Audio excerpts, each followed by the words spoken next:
Hall, everyone, the community of Douglas. We're here with another Mayor's Corner for the month of April.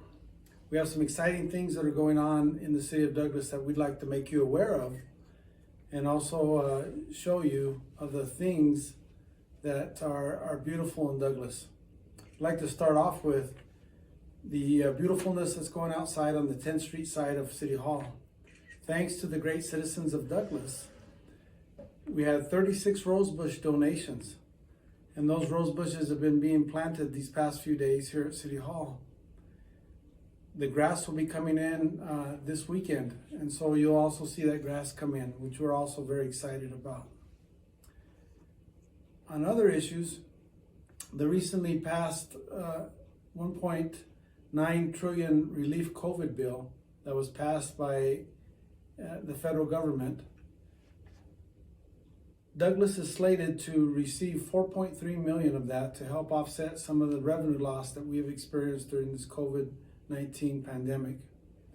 As you know, we've discussed before with the contractors from the wall that have left, our sales tax is going down. And with the border restrictions, they'll go down even further.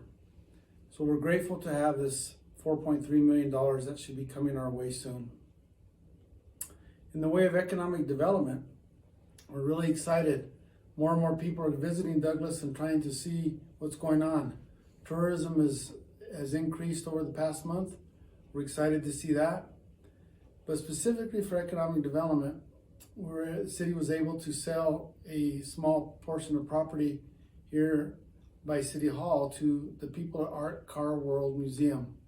They're going to use that for a parking lot for all people coming to downtown, and it will be a beautiful art-themed parking lot. Also in economic development, the staff is developing a resource list for prospective entrepreneurs to facilitate startups. Look forward to this rolling out. We want to encourage entrepreneurs in Douglas and from other places that want to come and experience the Douglas business environment to have this great asset that will be theirs.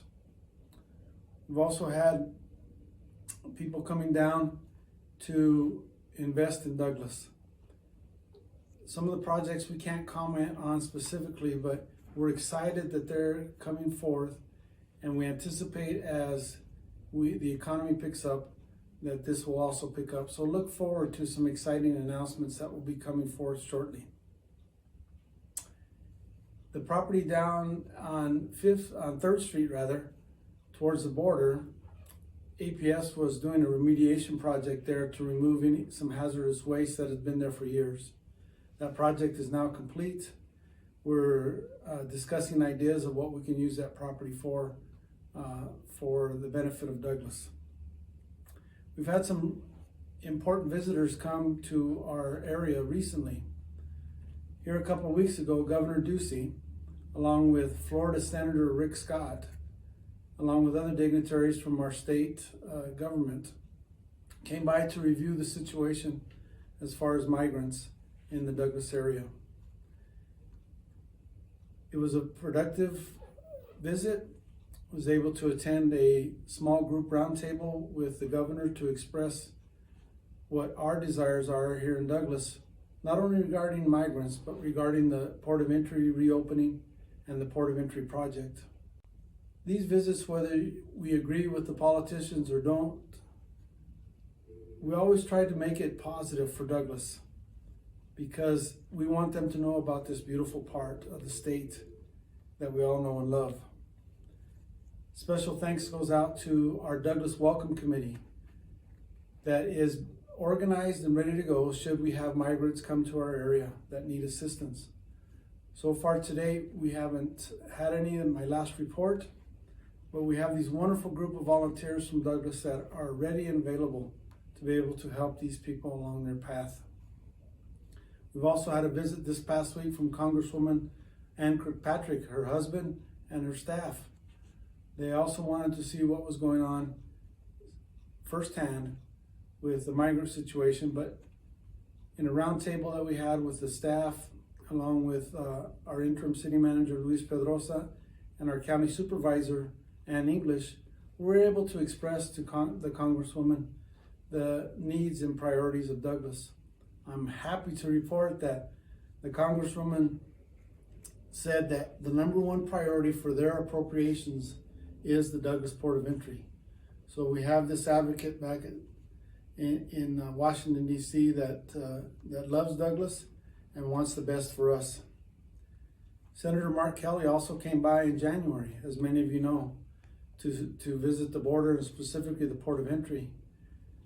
We also received conference calls with Senator Sinema and receiving her expressed commitment to not only the Port of Entry project, but to also help with the migrant issue should it affect Douglas. So we're excited to have this focus on Douglas. We feel it's very, very important. Recently, the interim city manager, Pedrosa, and myself had an opportunity to attend via Zoom a binational bridges and border crossing meeting, which was comprised of over 100 people from both the Mexican side and the United States side to discuss port of entries. California port of entries and also Arizona port of entries were discussed. Douglas was part of that process. We're excited to report that there's movement on the Mexico side now. There's been talks regarding the property just south of the property that the city of Douglas will be donating to the federal government for the Port of Entry project. And those discussions are taking place to be able to handle the Port of Entry needs on the Agua Prieta side. We're also excited to report that in part of this recent infrastructure package that was passed in Washington, D.C., or be proposed to pass, better stated, in Washington, D.C., that there is apparently $3 billion for port of entries. We anticipate that Douglas will be high on that priority list. We've been told that by GSA that we're the number 2 project in Arizona, second to San Luis, as San Luis already has partial funding for one of their projects and they need full funding, and we completely understand that and support that. But then Douglas is next and very high on the priority. That was very much stated in this binational bridges and border crossings meeting that we attended. Had the second outdoor drive-in cinema that the Parks and Recreation staff sponsors. It was another success. We got to see the movie Hop, which was exciting.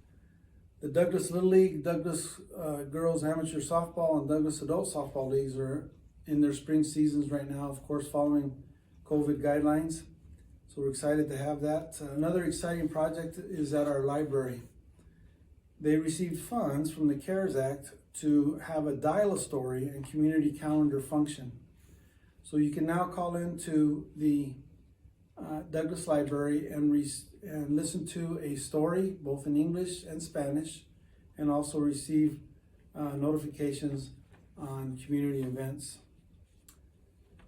Also, many of you have asked about the mask mandate. As you know, by Executive Order 2021-06, Governor Ducey stated that all municipalities no longer have the option to require masks. Therefore, based on that, the city, myself, has decided to remove the mask mandate. Lastly, I would like to express all of you that I hope that you had a happy Easter. Easter provides a time for all of us to be able to reflect on what's important to us, and especially for those of you that have lost loved ones this past year. The hope of Easter allows us to keep going, knowing that someday we'll see them again. So have a great April. Enjoy this wonderful weather. Put some extra rocks in your pocket so you don't get blown away with the wind that we have around here some days. And God bless you all.